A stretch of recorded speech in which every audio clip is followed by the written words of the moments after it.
Hello, and welcome to the Free Black Girl Podcast. This is a space for joyful healing, learning, and collective liberation. My name is Najma Ahmed, and you are listening to a series of mini podcast episodes called Lessons from Liberation. If you've been here before, I need you to go ahead and hit like and subscribe if you're watching on YouTube, and leave a 5-star review if you're listening on Apple or Spotify. I want the podcast to continue to grow, and that really helps me out. Also, share this podcast with someone that you think needs to hear it. And if you are new to the Free Black Girl Podcast, welcome. I'm so happy you joined. I shared in my first season of the podcast all the ways I got free from unhealed trauma, people pleasing, and really from any person, place, or thing causing me to betray myself. Now, these lessons from liberation are based on what I learned last year after asking myself, now what? I started a blog during that time called The Freedom Pages, and I'm sharing what I reflected on in real time. Last week, I shared about building our new world and the phases in the liberation method that I developed, but I wanted to dive deeper into each phase. So this week, we're going to explore why we need to begin with the healing and regulation of our nervous systems. Let's jump into the lesson. It's actually a message that I got during a meditation this week. Don't build your dreams on quicksand. When I start working with my coaching clients, I ask them if they're in therapy because I'm a liberation coach. I'm not a therapist. But as you're going out on your own, starting your own business or any kind of creative venture, really, I highly advise that people do it alongside healing, preferably with a therapist, preferably with a somatic therapist, because all therapy is not created equally.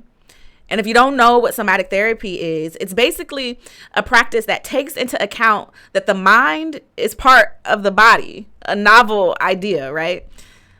That what you experience mentally over your entire life, it impacts you physically. Also, what you inherit impacts you as well. And that what you learn to release physically can heal you mentally. That you can't simply talk your way through healing trauma, but that you can do the work to rewire your brain and your nervous system. What I tell my clients is that when you're starting something new, it's going to tap dance on all of your stuff, all of your inner child stuff, all of your parent stuff, and your grandmama's too. All of your insecurities that you never even knew that you had. Constantly putting yourself out there to be perceived while drifting through the unknown. The messages that you've inherited about money, about working hard, about what it means to be successful. It takes the ability to regulate your nervous system. And many people don't. So I'm not saying that you can't build a multi-million-dollar business or be creative or try to organize communities without therapy. Sure, you can. Of course you can. But what is it going to do to your body? What is it going to do to your spirit? What is it going to do to the people who you continue to leak your stuff onto or allow them to keep leaking onto you? Your family, your friends, your employees, your collaborators. Until you do the work of creating a strong foundation in yourself, you're going to constantly be in fight or flight mode, showing, improving, and doing and achieving, looking for better and more and more. When is enough ever going to be enough? Trying to fill the void of a nervous system with a hole in the middle of it. But when you start with a solid foundation, and I'm still not saying that even that is going to be easy. There's been so many days where I've just been lying on the floor sobbing because I have no idea what's about to happen next. Because I have no idea how I'm going to get from step G to step L. But regulating my nervous system allows me to come back to step G, to breathe, to do what it is that I need to do to regulate myself, to stay in my body, to stay in the present moment. I remember my resources that I've learned through therapy to physically move the fear out of my body, not just in my mind. This looks like, okay, unclench your jaw, lower your shoulders from your ears, shake out your arms, make a fist and release, swivel your hips, jump up and down, let your feet pound the floor, let your arms flop. Splash cold water on your face. Give yourself a hug with one arm around your shoulder and the other around your waist and squeeze. Inhale. Exhale.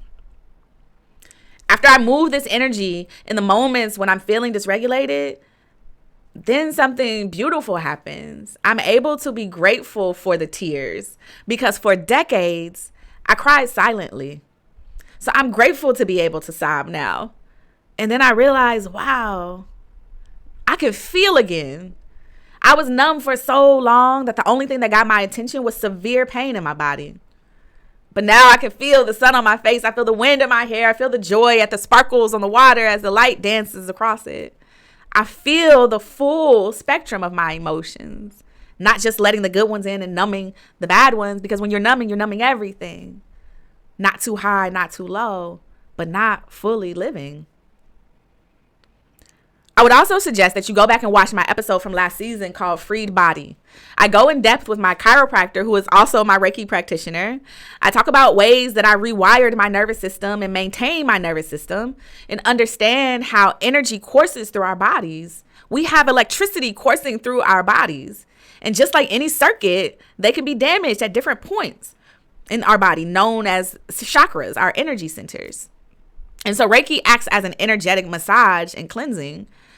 You also have practices like Kundalini yoga, and I definitely encourage you to look that up if you're not familiar. I didn't know what it was at first. I hadn't even done yoga before I started Kundalini yoga, and it's spelled Kundalini. But I started it when I was at the height of my sciatica flare-ups, and it was really at its worst. I was wanting to try anything. But all the yoga practices that I saw felt kind of commercialized and white. So I wanted to see which practice actually spoke about healing the mind and the ancestors. And Kundalini is that practice. It's a lot of breath work, but there's movement as well. But there's so much power in breathing, just breathing, to clear our energy and to unlock energy. I will say, though, be careful, because I had a lot of powerful awakenings after I began Kundalini yoga.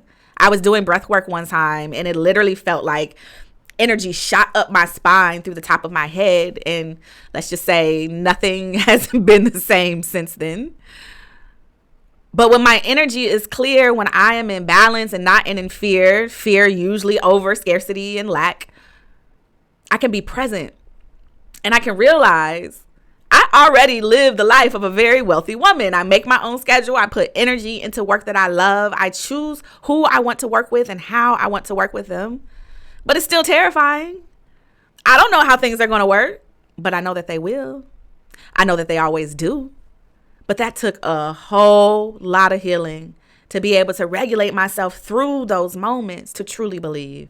Because for a while, I would say it, that I believed and I trusted and I had faith. But I had to regulate enough to keep going to believe it and then to see it. And I know a lot of y'all are very intelligent. You can know a lot of things, right? A lot of things that we try to logicify, and yes, I just made that word up, our way through. But when your nervous system is kicking your ass, it doesn't matter what you know and what you don't know. You can tell yourself you're fine all day long, but you can't sleep. Your stomach and your back hurt. You're snapping at folks or trying to be everything for everyone. Your nervous system would like a word. We have to grieve the lives that we were living, y'all. So many of us were pushed into entrepreneurship. So many of us had the floor ripped out from under us after layoffs. So many of us left jobs with our bodies battered. I couldn't walk when I left my 9-to-5 5 years ago. I was in so much pain. My body was inflamed. My nervous system was on fire through my hips and my legs, presenting as sciatica. But it was really that trauma, it lives in our bodies and it goes to the weak points so that we can feel it. It's your check engine light coming on. Like, hey, we need to do something here. And so we have to grieve the world that we thought we were going to be living in, the opportunities that we thought that we would have. The fact that we got all these degrees and we were climbing this ladder to hell, there's a disappointment in that. There's a wonder of, did I waste my time? Did I waste my money? Did I waste my life? I want to assure you that the answer is no. We just are being called to bring all of that brilliance and experience in-house and build our own world with what we have learned. But we still have to acknowledge that the ways we were treated by these corporations, these organizations and systems who only wanted to extract our energy and exploit us, we have to acknowledge how that impacted us and sit with that. It's the same systems that extracted from and exploited our ancestors. It lives in our bodies. That's why the healing has to happen, or else you're going to build your dreams on quicksand. It will just be a matter of time before what you love pulls you under with it. Because you haven't done the work to rest, to grieve, to know yourself, to face yourself, to give yourself what you need, come back into balance in a regulated way.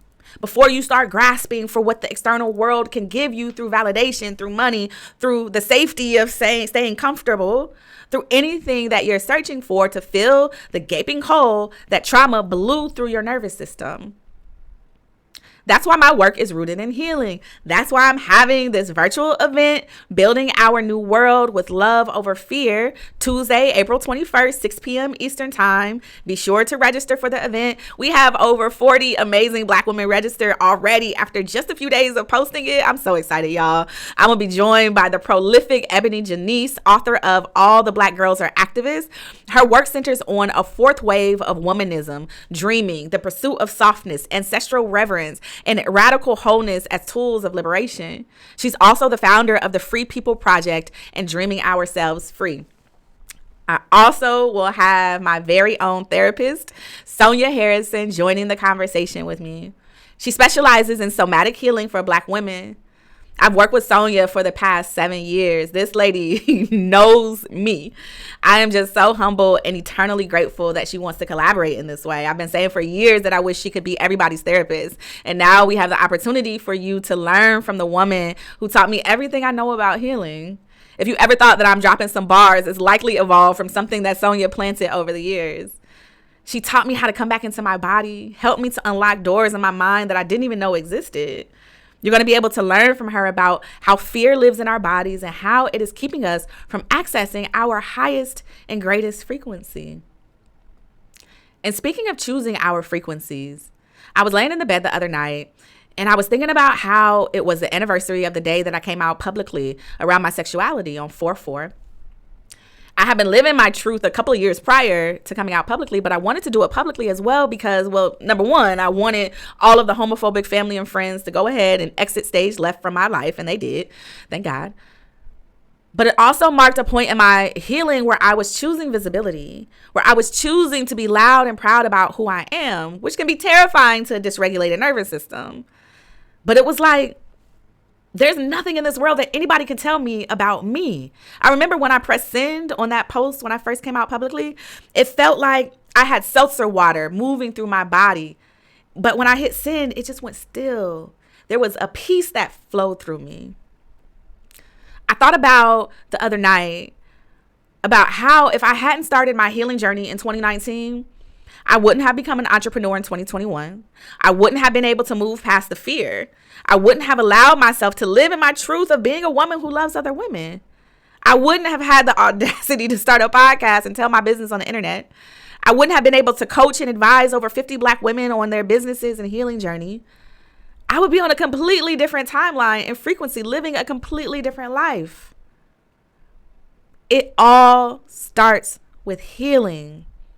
Choosing to travel into the depths of who we are, the shadowy parts, the messy parts, nurturing yourself, giving yourself grace and learning compassion, and emerging into a timeline where the highest expression of who you are can flourish.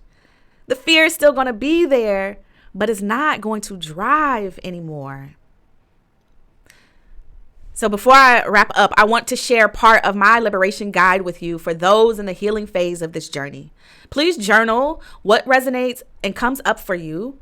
And also note, we come in and out of the healing phases at different times. That's why it's a cycle. None of this is static.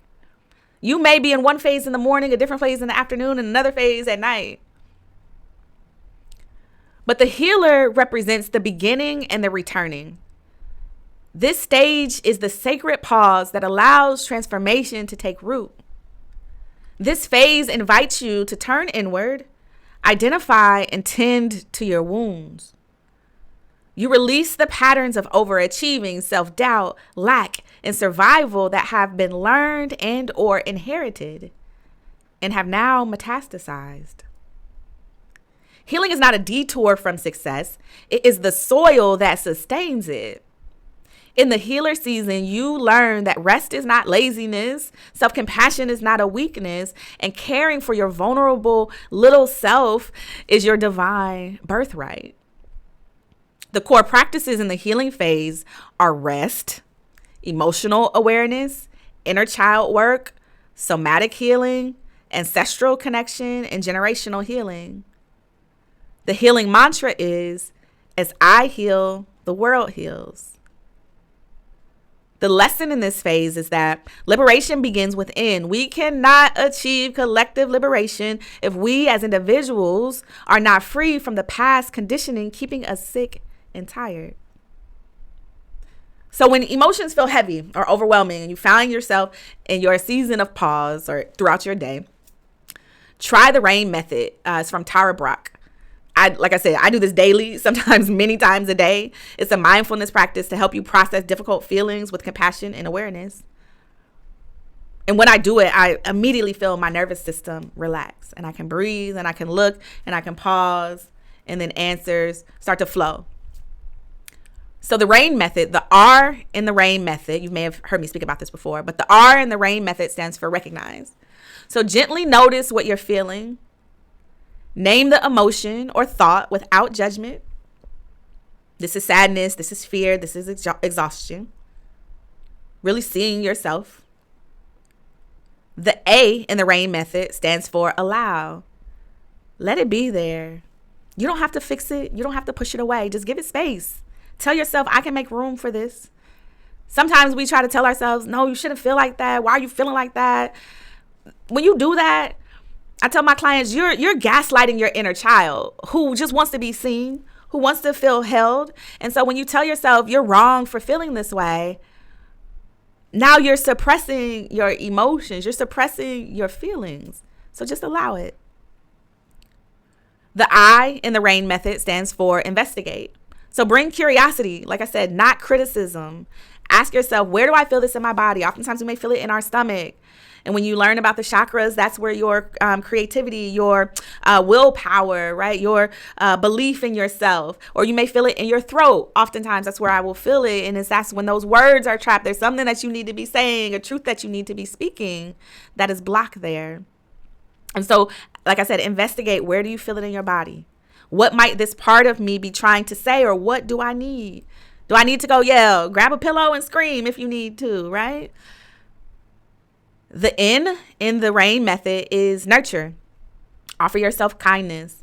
Place a hand over your heart. Go for a walk. Hold yourself as you cry. Go color. Breathe. Tell yourself it's okay, love. You are safe to feel this. This is a simple practice. It helps you to soften resistance and reconnect with your body. You can attend to your mental and emotional landscape with grace. I want you to affirm, I meet myself with tenderness. Healing begins with awareness. Thank you for listening. Go ahead and hit like and subscribe. Leave me a comment and a 5-star review wherever you get your podcasts. I really hope these lessons from liberation help you to grow, as you being in community with me helps me to grow. And as always, I want this to be a conversation. So tell me, how will you nurture your nervous system this week?